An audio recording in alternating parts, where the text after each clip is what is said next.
Olá a todos, essa é a nossa aula assíncrona de termoquímica. Bom dia, boa tarde, boa noite. Ela contém uma parte substancial do que nós já vimos durante a nossa aula síncrona e também nós fazemos um fechamento em função dos problemas de conectividade que tivemos. Nesta aula de hoje, nós aprenderemos um pouco sobre o cálculo da energia na forma de calor envolvida numa reação química a partir das entalpias molares de formação. Nós vamos entender um pouquinho sobre o que é a entalpia molar padrão de formação de uma determinada substância. Inclusive, a definição básica que nós temos é que a entalpia padrão molar de formação de substâncias, quando nós temos substâncias puras nos seus estados mais estáveis ou nos seus estados de mais baixa entalpia, essas substâncias são, por exemplo, hidrogênio gasoso, tá? Nós temos oxigênio gasoso, carbono, grafite. São substâncias simples, isto é, formadas por um único elemento. Essas substâncias encontram-se num estado de mais baixa energia, no caso específico, mais baixa entalpia. Todas as outras substâncias em que esses elementos aparecem, a energia, ou melhor, a entalpia do sistema, ela deixa de ser a mais baixa. Portanto, a partir dessa definição, nós vamos então construir e aprender a utilizar dados tabelados de entalpia padrão de formação para determinarmos entalpia padrão de reações e vice-versa. Bem, essas equações serão montadas, acopladas, sempre buscando determinar um ou outro parâmetro. Bem, nós também veremos um pouco sobre a entalpia padrão de ligação, isto é, quanto de energia que pode ser trocado, liberado ou absorvido a partir de reações químicas. E essas energias envolvidas, elas encontram-se através de ligações químicas. Então, no decorrer de reações químicas, ligações químicas são rompidas, outras formadas, e a diferença das energias envolvidas nas ligações químicas aparece para nós na forma de entalpia de reação. Nós também veremos a partir da lei de Kirchhoff como nós poderemos determinar os valores de ΔH de reação com respeito à temperatura. Isso é importante porque possibilita a nós a determinação de entalpias de reação em temperaturas fora daquelas faixas que nós estudamos experimentalmente, o que também é um passo muito importante para nós.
Equação para entalpia padrão de formação.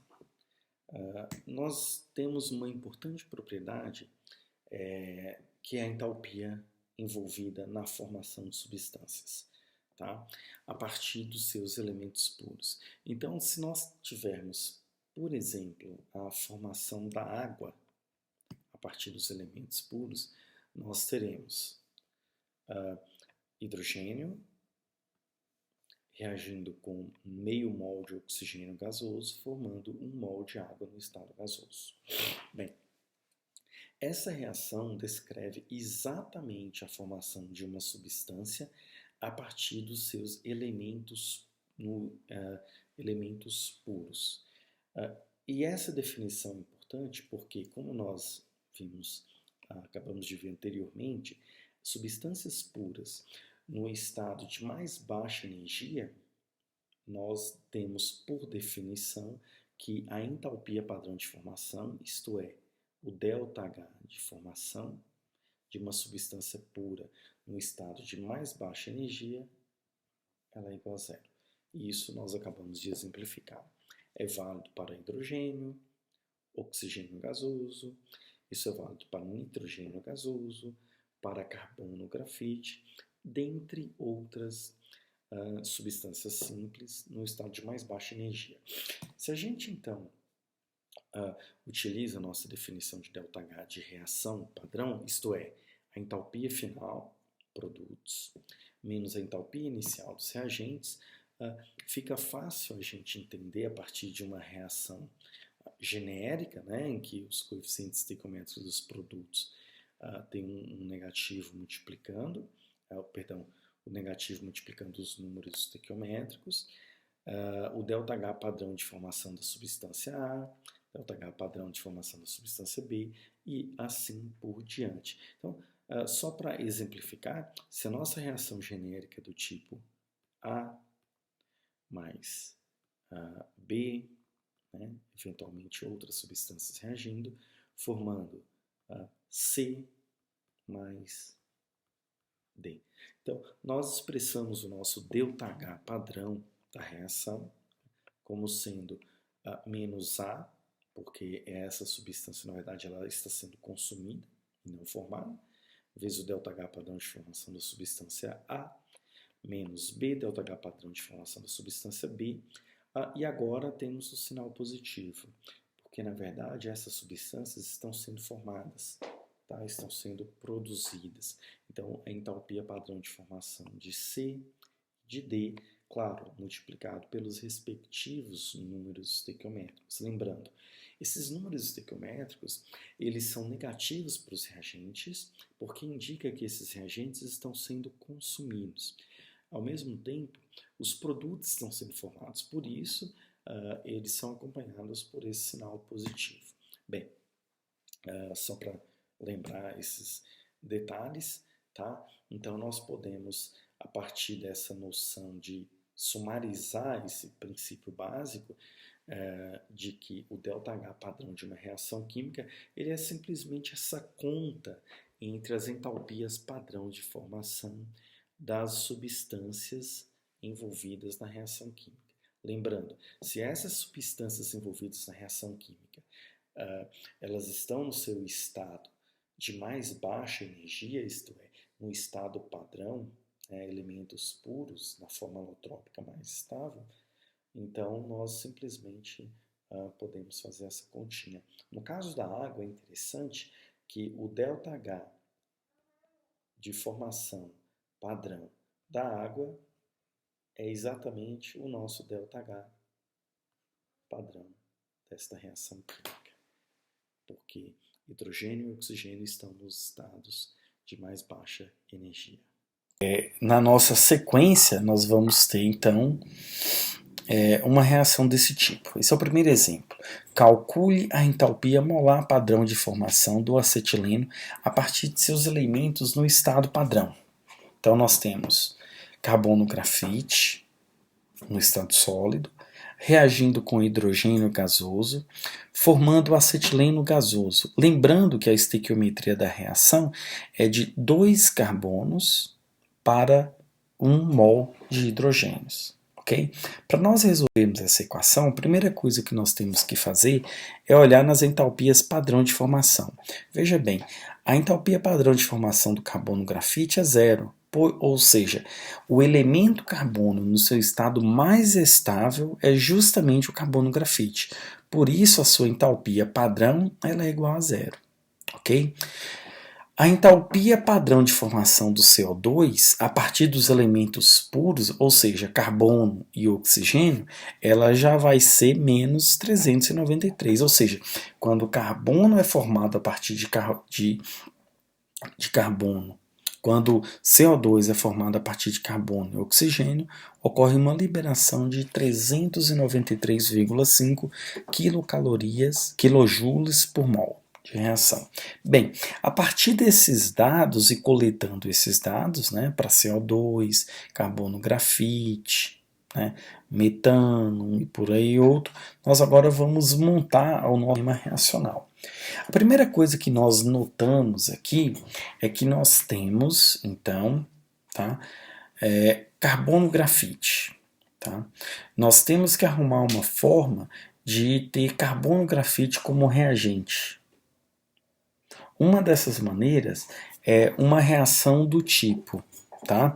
Carbono grafite reage com oxigênio e forma CO2. É justamente a reação química de combustão do carbono grafite ou a reação química de formação do gás carbônico. Essa reação ela libera 393 quilojoules por mol. Bem, a outra reação que nós precisamos é uma reação química que libera o acetileno. Nós temos uma outra reação, que é a reação química de combustão do acetileno. Essa reação química, 1 mol de acetileno reage com 2,5 mols de oxigênio gasoso, formando 2 mols de gás carbônico e 1 mol de água no estado líquido. A entalpia envolvida nessa reação ela é a seguinte, ela libera 1.300 kJ por mol. Bem, nós então temos a última reação que nós vamos precisar e nós vamos então organizando. O primeiro passo, nós precisamos de acetileno, ou melhor, alcino ou etino, tá? Como o nosso produto. Então nós vamos inverter essa primeira reação. Ao fazermos isso, nós simplesmente invertemos o sentido. Quando essa reação ocorre no sentido de formar CO2, ela libera. Quando ela ocorre no sentido de consumir CO2 e formar o acetileno, ela então vai absorver. Então, essa reação química absorve, precisa de 1.300 kJ para cada mol para poder ocorrer. A segunda reação química é uma reação química em que hidrogênio aparece como reagente, reagindo com meio mol de oxigênio formando 1 mol de água. Bem, essa reação química ela libera para cada mol, tá, de água formada no estado líquido um total de 285,82 kJ. E por fim, nós temos a reação química de formação do CO2. Essa reação química, para cada mol, ocorre a liberação de 393,51 kJ por mol. Como nós temos duas vezes, nós já multiplicamos esse valor aqui dentro, então nós liberamos uma quantidade de 787,2 kJ por mol. Ok?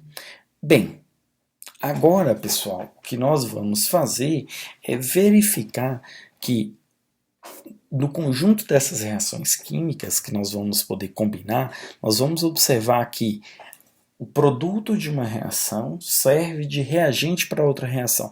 Por exemplo, o reagente água, tá?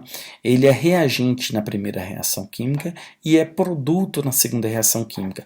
Logo, quando nós somarmos essas equações químicas, a substância água vai desaparecer da equação global. Outro exemplo que nós temos é o gás carbônico.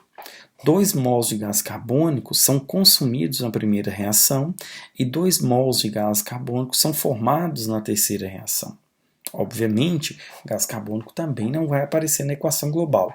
Por fim, nós também percebemos que o oxigênio molecular, o O2, ele é formado 2,5 mols na primeira reação, é consumido meio mol na segunda reação e também são consumidos 2 mols. Isso mostra que a substância oxigênio também desaparece da nossa equação global. A nossa equação global, então, nós somamos os nossos reagentes, carbono, grafite e hidrogênio, e o único produto que nós temos ao somarmos essas equações químicas é o nosso acetileno no estado gasoso. E o ΔH é simplesmente o somatório de cada uma dessas reações, claro, corrigidas pelo nosso ΔH. Ao fazermos isso, nós encontramos um valor de ΔH padrão de reação, ou nós também podemos chamar de ΔH padrão de formação do acetileno, pois nós estamos conduzindo essa reação a partir de carbono, grafite e hidrogênio gasoso, e essa reação, para ocorrer, ela necessita de um total de 227, aproximadamente, quilojoules para cada mol. Bem, o dado tabelado 226,7. Isso nos mostra que algum errinho na hora de fazer arredondamento de conta ou o fornecimento de onde que esses dados foram tirados. Bem, está correto. Agora, continuar com um exemplo de entalpia padrão de formação. Esse exemplo ele é encontrado no livro do Chang, o exemplo 4.9, tá? Diz o seguinte: o metabolismo consiste num conjunto de reações químicas que degradam substâncias, fornecendo nutrientes e energia para os processos da vida. Uma das reações metabólicas mais importantes é a quebra da glicose, C6H12O6, em moléculas menores de gás carbônico, CO2 gasoso, e água, H2O líquido, liberando energia. Bem, essa reação química está aqui resumida. E ela, nós queremos justamente calcular a entalpia padrão dessa reação química a partir justamente das suas substâncias, dos ΔHs de formação. Bem, o ΔH padrão de uma reação química é simplesmente a entalpia do estado final menos a entalpia do estado inicial. Para a gente calcular isso aqui, basta a gente saber qual que é a entalpia de formação dos produtos, vezes o respectivo coeficiente estequiométrico, menos o somatório das entalpias padrões dos reagentes, e aí nós vamos calcular. Se nós então olharmos uma tabela, basta então nós determinarmos o ΔH padrão de formação do CO2, da água, do oxigênio e da glicose. Nós pegamos esses valores numa tabela, como mostrado anteriormente, fazemos as correções para as quantidades estequiométricas relacionadas e substituímos os valores. Note que esses valores são em quilojoules por mol. Bem, o produto, essa conta que nós temos aqui, nós em seguida então obtemos que essa reação química, quando acontece nas condições padrão, liberam para cada mol 2.801 kJ. Bem, uma quantidade exorbitante de energia, Não é à toa que essa é a nossa principal fonte de energia no nosso organismo. Um outro conceito muito importante que nós vamos precisar é o de entalpia padrão de ligação. Bem, quando as substâncias químicas reagem transformando-se umas nas outras, em última instância o que nós estamos fazendo é rearranjando os elétrons que estavam envolvidos numa ligação química para outras ligações químicas. Por exemplo, uma ligação química é formada entre um átomo de hidrogênio possuindo um elétron, com outro átomo de hidrogênio possuindo um outro elétron. Esses dois elétrons são emparelhados, são compartilhados, pelo modelo mais simples. Então, esses elétrons passam a se localizar preferencialmente na região internuclear e forma-se então uma ligação química. Do ponto de vista energético, pessoal, nós formamos essa ligação da seguinte forma: Dois átomos de hidrogênio, quando afastados, possuem uma energia muito próxima a zero. E à medida que esses átomos vão se aproximando, a energia envolvida nesse processo ela atinge o mínimo. Se nós tentarmos aproximar mais esses átomos, essa energia sobe abruptamente. Essa energia, essa queda de energia em relação ao zero, é o que nós chamamos de energia de ligação. Bem, na verdade, a energia de ligação é a energia que nós gastamos, né, que é necessária fornecer para poder romper as ligações químicas. Porque quando ocorre a formação, ocorre a liberação de energia. Então, para resumir, quando ocorre a formação de uma ligação química, como neste caso, ocorre a liberação de uma quantidade de energia que nós chamamos de entalpia de ligação. E se nós quisermos romper essa ligação, chegar a esse estado em que os átomos estão separados, nós então precisamos fornecer. O nosso composto vai absorver energia. Bem, essa é a lógica que nós temos. Tá? A energia de ligação ela se refere então à energia necessária para romper uma ligação, levando ao final a ter os átomos separados no estado gasoso. E como que isso funciona? Aqui nós temos uma tabela, tá? Com algumas dessas energias de ligação. É muito importante perceber que moléculas diatômicas como H, hidrogênio, tá? Duas moléculas de nitrogênio, por exemplo, uma molécula com dois átomos de oxigênio, são as entalpias de ligação determinadas com maior precisão. Já as outras são entalpias médias, que nós então precisamos de uma habilidade maior para poder determinar e, portanto, tem erro experimental maior. Bem, vamos lá. A partir desses dados, então, dessa tabela, nós vamos fazer uma determinação da entalpia molar, da entalpia de uma reação a partir das energias de ligação. Esse é um exemplo também do nosso livro-texto e a pergunta é a seguinte: determine a entalpia molar padrão de combustão do metano a partir das energias de ligação. Então, a reação química de nosso interesse é metano gasoso, reage com 2 mols de oxigênio no estado gasoso, formando 1 mol de CO2 no estado gasoso e 2 mols de água líquida. Nós queremos saber qual que é o ΔH dessa reação química. Bem, o ΔH de reação, só lembrando pela definição, é o somatório das energias de ligação dos reagentes, porque essa energia precisa ser fornecida, ela é positiva, menos a energia que vai ser liberada quando essa reação química acontecer, que é justamente a energia para formar CO2, para formar água.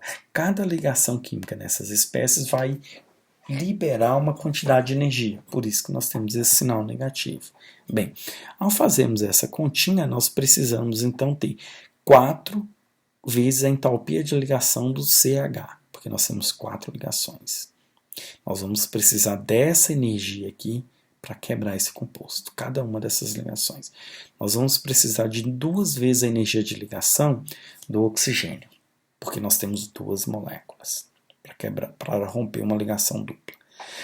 Na sequência, nós vamos ter a formação de 2 energias, 2 ligações do tipo CO.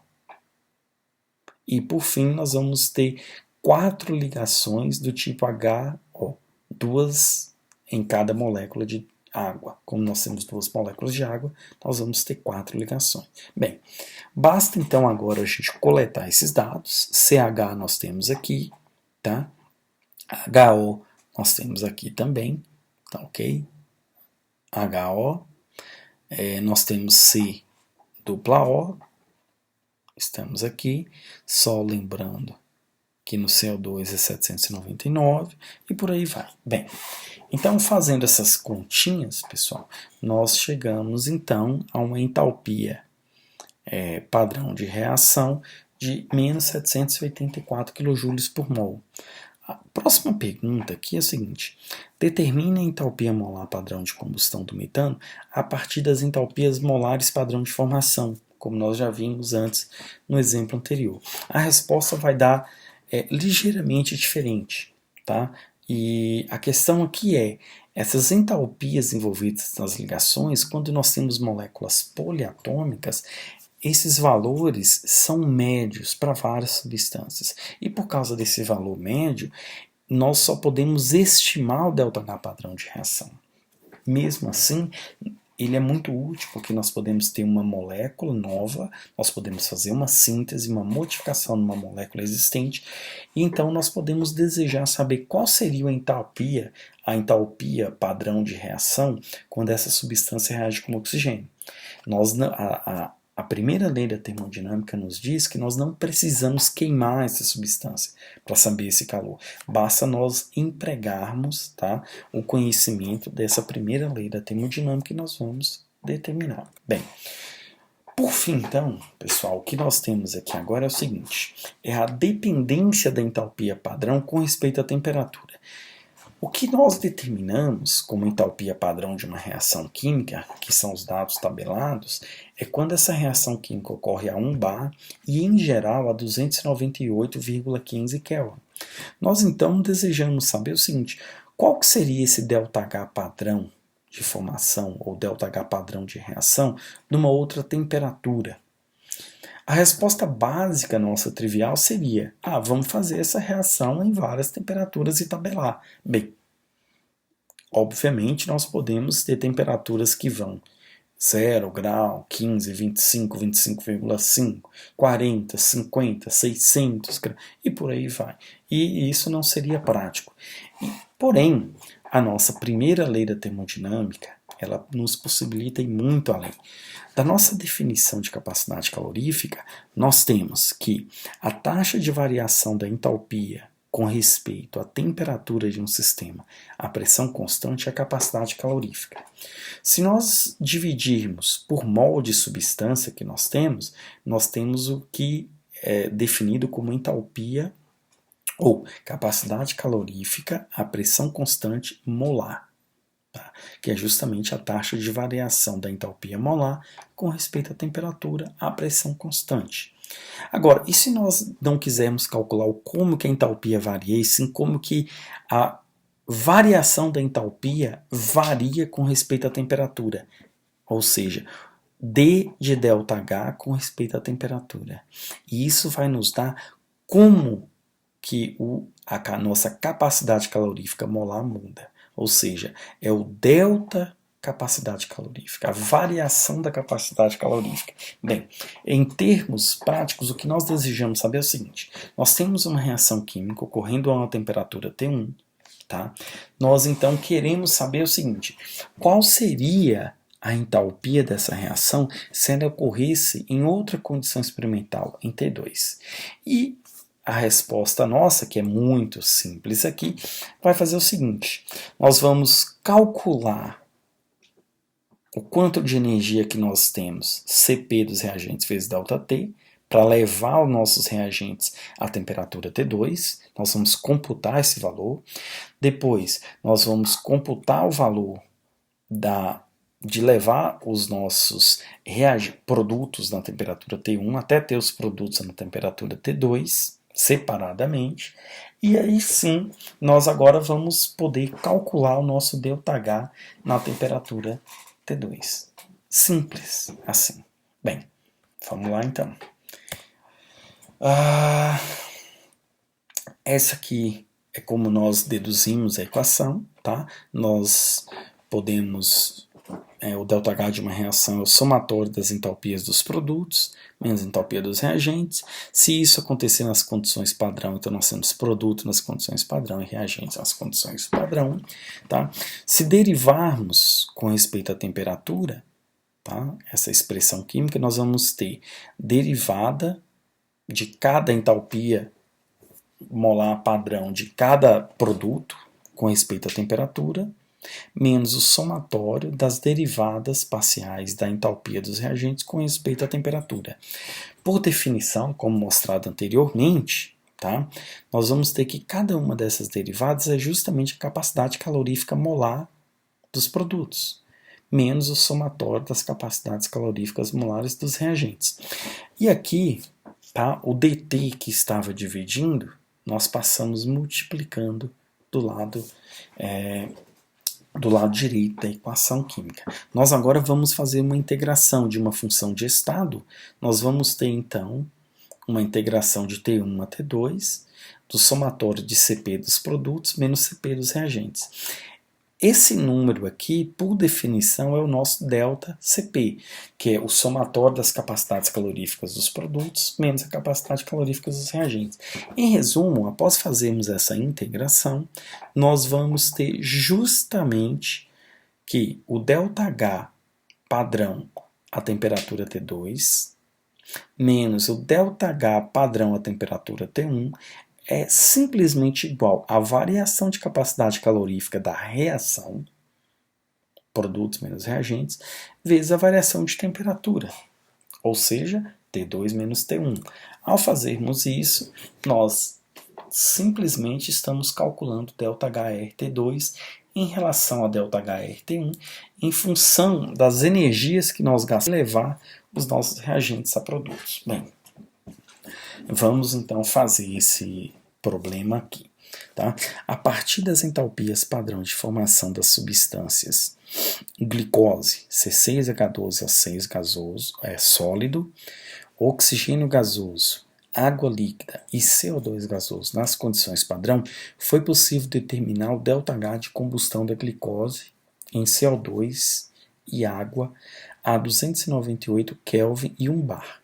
Bem, isso nós fizemos há pouco e nós encontramos que essa reação química ela liberava para cada mol 2.801 kJ, ocorrendo a 298,15 kelvins e 1 bar. Ok? Essa é a nossa equação química. Agora a pergunta é, tá? Como as reações metabólicas ocorrem a 37 graus Celsius, utilize a tabela de capacidades molares padrão, capacidade calorífica, a pressão constante, tá? CP, de cada uma das substâncias para determinar a entalpia. Bem, tá? Mais uma vez relembrando aqui, o que nós temos que fazer é fazer essa continha. Então nós temos a variação da entalpia da reação na temperatura T2 menos na temperatura T1 é simplesmente igual à variação das capacidades caloríficas de produtos e reagentes. Então nós podemos ir lá e coletar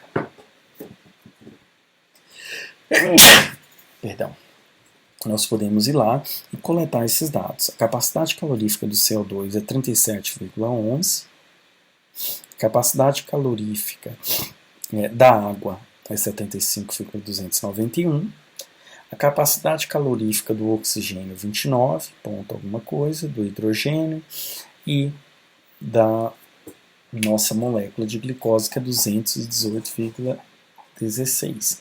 Ao computarmos cada um desses valores e na sequência, depois de termos feito essa conta de ΔCP vezes a variação de temperatura, que é 12 kelvins, né? Nós saímos de uma reação ocorrendo a 25 graus Celsius e vamos para uma reação ocorrendo a 37 graus Celsius, nós temos uma variação de 12 kelvins. Logo, na sequência, nós vamos ter, então, que devido a essa variação, nós temos um acréscimo de positivo de 3,36 kJ por mol numa reação que ocorria a 25 graus Celsius e liberava 2.801. Ao fazermos essa continha, nós vemos que a reação química ocorrendo a 37 graus Celsius, ela libera 2.797,6 kJ para cada mol, enquanto que a 25 graus Celsius ela liberava 2.801. Uma pequena diferença, mas que em algumas situações ela pode ser significante. Bem, pessoal, depois de termos visto cada uma desses novos conceitos e visto como que nós podemos utilizar os dados da tabela e a primeira lei da termodinâmica para calcular as energias envolvidas na formação de compostos em novas reações químicas que ainda não são conhecidas, ou ainda utilizar dados de energia de ligação para prever qual que é a entalpia que um determinado composto pode ter quando ele é queimado, isso é muito útil. Nós ainda aprendemos a calcular as variações de entalpia de uma determinada reação numa outra temperatura que não é aquela em que ela foi realizada. Basta nós conhecermos as capacidades caloríficas das substâncias envolvidas como reagentes e como produtos de uma reação química. Isso é bem tranquilo. Agora,